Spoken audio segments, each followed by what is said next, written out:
도가 없으니 인과 의를 내세운다.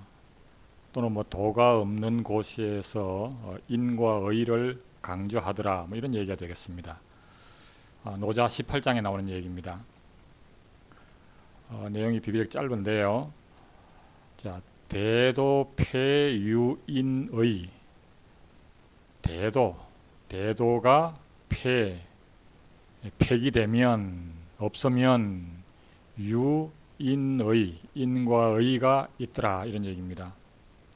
대도가 없는 곳에 인과 의를 강조한다. 다시 말하면 대도가 있으면 인과 의를 강조할 필요가 없다, 이런 얘기죠. 해지출유대위. 해지 또는 지혜죠. 지혜가 나오면 유대위, 큰 거짓이 있더라. 사람들이 지혜를 많이 쌓게 되면 그걸로 지혜를 활용을 해서 굉장히 거짓을 많이 행하더라, 이런 겁니다. 지혜가 없이 소박하게 살면 굳이 이렇게 거짓이나 이런 것들을 하지 않을 텐데, 지혜가 있다 보니까 큰 거짓을 만들어내더라. 그래서 여기서 이제 지혜라고 하는 것은 어떤 현명한 지혜 이런 것이기보다는 약간 잔머리를 굴리고 이런 것의 관점이라고 보면 되겠어요. 육친불화, 육친이 불화하면 유자효, 자효가 있더라. 육친이라고 하면 부모, 형제, 처자를 말하죠. 그래서 이런 육친이 서로 불화하면, 서로 화목하지 못하면 그런 곳에는 유자효, 효도와 자애로움이 있더라. 즉 육친이 불화한 동네에서, 그런 집에서 효와 자애를 강조를 한다, 이런 얘기죠. 다시 말하면 육친이 불화하지 않으면 효와 자애를 강조할 필요가 없는 겁니다. 국가혼란, 유충신. 국가가 혼란하면 충신이 있더라, 이런 얘기입니다. 국가가 혼란하니까 충신을 강조를 하고 높이 이렇게 받들고 이렇게 하는 것이지, 국가가 혼란스럽지 않으면 충신이 있을 필요도 없는 겁니다. 자, 그래서 결국은 이제 도가 있으면 인의를 강조할 필요가 없고요.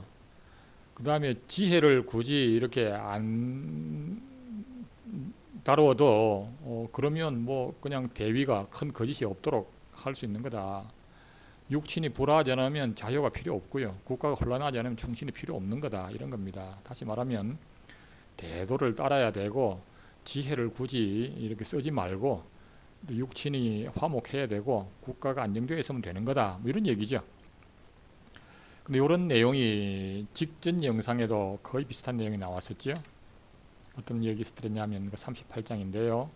실도 이후덕, 도를 읽고 난 이후에 사람들이 덕을 강조하더라. 실덕 이후인, 덕을 읽고 난 뒤에 사람들이 인을 강조하더라. 실인 이후의, 인을 읽고 난 뒤에 사람들이 의를 강조하더라. 다시 말하면 도가 없는 동네에서나 덕을 강조하지, 도가 있으면 덕을 강조할 필요가 없다, 이런 얘기죠.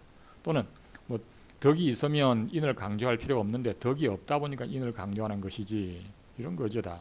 그래서 결국은 다시 말하면 도를 따라서 모든 것이 순리대로 흘러가면 굳이 인과 의를 강조할 필요조차도 없는 거다, 이런 얘기입니다. 인과 의가 나쁘다기보다는, 인과 의가 나쁘다는 얘기가 아니라 인과 의가 필요 없게 해야 된다. 그게 뭐냐? 도를 따라서 순리대로 이렇게 나라를 다스리고 사람들이 살아가는 것이다, 이런 거죠. 그리고 다른 부분에서도 비슷한 얘기가 나오는데, 요 바로 다음 영상 19장에 보면 절성기지, 성을 끊고 지혜를 버려라. 절인기의, 인을 끊고 의를 버려라, 이런 얘기입니다. 여기도 마찬가지. 성과 지, 인과 의가 나빠서 버리라는 것이 아니라 그것이 필요 없도록 하라, 이런 얘기죠. 그 다음에 3장에 가면 불상현 삼인부쟁, 이렇게 현명함을 숭상하지 않아서 사민, 백성들로 하여금 다투지 않게 한다 이런 겁니다. 백성들이 현명하면서 다투더라. 여기서 현명이라고 하는 것은 앞에서 지혜출하고 같은 거지요. 사람들이 지혜가 많으면 큰 거짓이 있고 서로 다투고 뭐 이렇게 한다는 거죠.